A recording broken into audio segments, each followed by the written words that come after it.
بسم اللہ الرحمن الرحیم۔ میں ریاست پاکستان حکومت وقت سے یہ میرا مطالبہ بھی ہے اور یہ ہم سب کی خواہش بھی ہے۔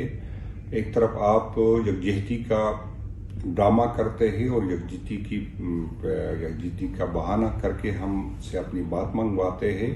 اور وہ اس ملک کے لیے، اس وطن کے لیے، پاکستان کے لیے ہم اپنے تکالیف بھول جاتے ہیں، اپنی گیلے شکوے، ہم ناراضیاں بھول جاتے ہیں اور حکومت کے ساتھ مل جاتے ہیں۔ لیکن ابھی جو حالات ہے، مختلف شہروں میں ڈرون جو ہے آ رہے ہیں، مختلف شہروں میں میزائل آ رہے ہیں، تو ہمیں یہ ڈر ہے کہ ایسا نہ ہو کہ اس جنگ یا جنگ کو بہانہ بنا کے کوئی ڈرون یا کوئی میزائل اڈیالہ آ جائے، اور اس سے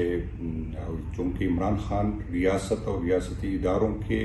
تحویل میں ہیں، تو ہمیں یہ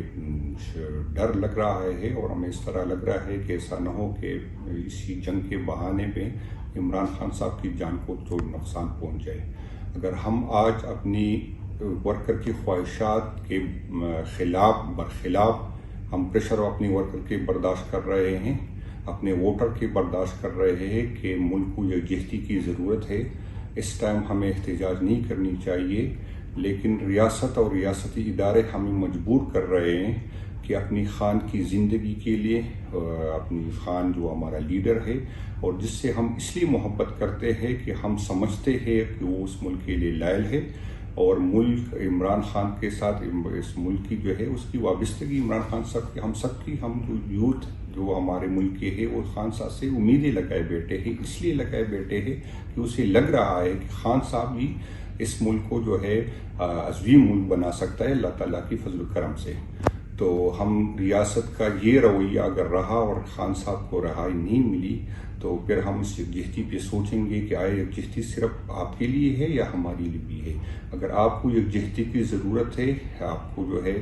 سب کو ایک ہونے کی ضرورت ہے، تو ہمارے لیڈر کو جتنی جلدی ہو سکے رہا کرے، تاکہ ایک قوم کے طور پر ہم سارے اکٹھے ہوں اور بھارت کا جو ہمارا ازلی دشمن ہے اس کے خلاف سب ایک پیج پہ ہو، اپنی اختلافات بلائیں گے۔ اگر آپ اسی طرح انائی اپنے سامنے رکھیں گے، اپنی پسند ناپسند رکھیں گے، تو پھر ہم بھی مجبور ہوں گے کہ ہم اپنا فیصلہ کریں۔